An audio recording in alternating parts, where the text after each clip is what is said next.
Review meeting दोहो लेना और उनारे जिला स्तरीय लीडर को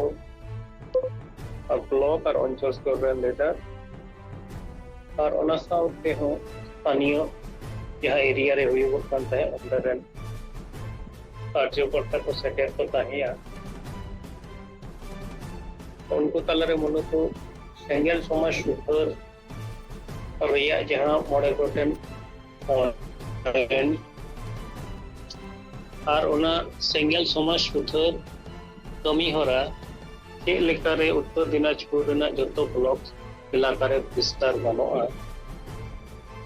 नवा ako चेतान रे कपाल मराव सावते सान्ताली राजभाषा झारखंड रे प्रथम राजभाषा हुईगो और ओना दाबी इदी कते के अब सिंगल सेट खन जहां मिटन कर्मसूची होई हचो रेना बो योजनाओं कना और ओना कर्मसूची पूरो लगिते अबो अबोआ सप्राव एंड प्रचार प्रसार तालाते होरको जागवार और दारायकान दिन रे यहाँ कर्मसूची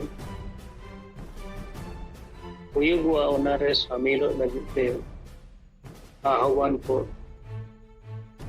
ले बुझाव रेना जहाँ कमी होरा नवा उत्तर दिनाजपुर रेना जतो टोठारे होई बुझाव लगिते एई उपस्थित कार्यकर्ता को तलारे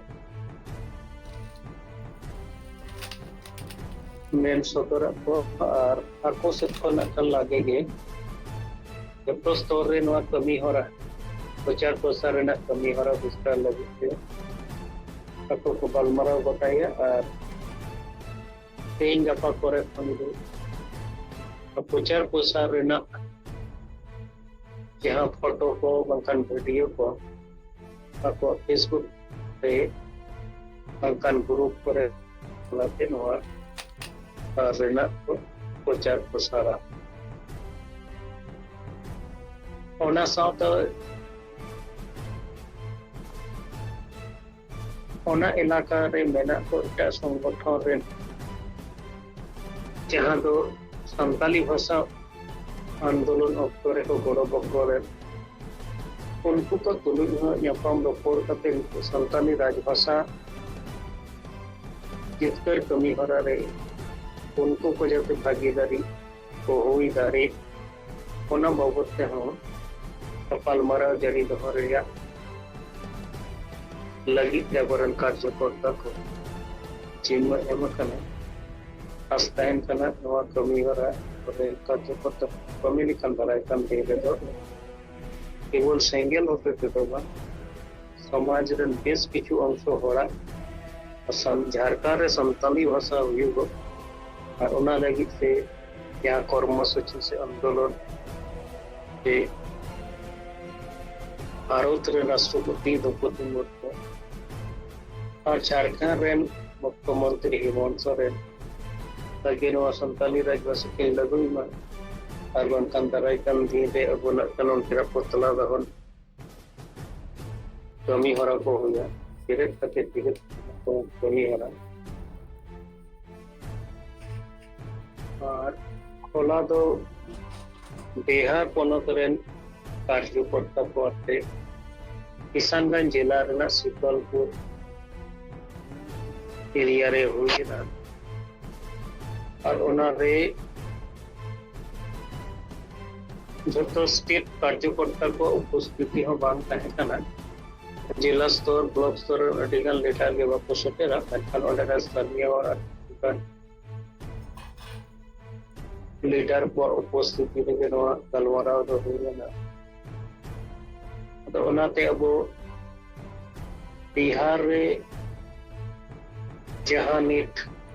जिम्मेवारी एम कन नको कार्यकर्ता को सक्रियता भी कते तो मिटन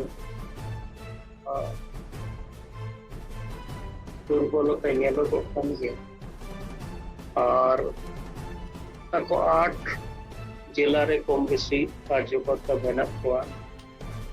अद आको को तला रे हो मिटन जोगाजोग रे अडी ढिले onkanak report nyamogok kana. Ado jahan tinak aboren sari urik joto storen karyakarta menena. Uनको आदेश करना को मियाद भीतर रे ako सक्रिय dan parti lagi te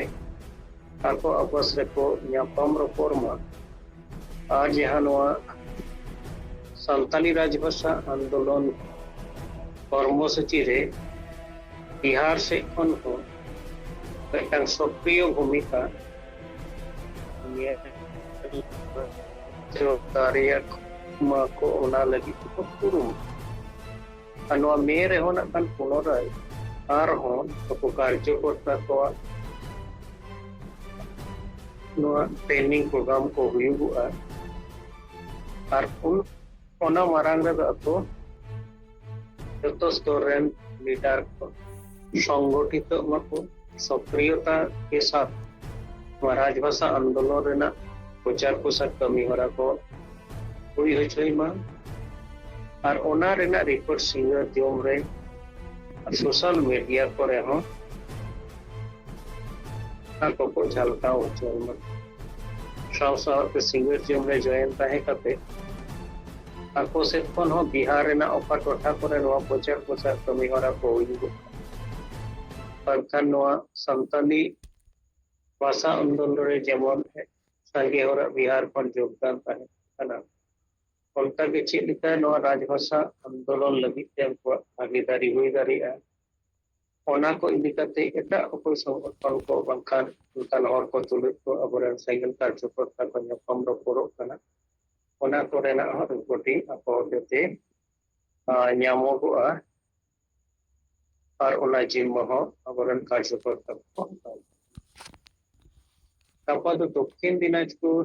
run कार्यकर्ता को आते दौलतपुर आवरे मीटिंग हुआ और मियांग दो मालदा जिला रे और उना 28 तारीख को ते दो नखान ले रोड ते लगा कारण उनो ते भी सेपरेट दो हंते ना बोर्ड में लगा और मे चांदो रे हो नखान जब तो जिला रे गेनोरा कर्मसूची हुई है चोरिया मिटन प्लानिंग में ना और अरुणाचल के संताल परगना जिला रे चेक लिखा रे नवा सक्रियता अब कार्यकर्ता तला रे बो अगुया ना को इदि कते कार्यकर्ता को सेन्यापम अलमाराव रेना प्लानिंग बेना डेट को ओरी कोटा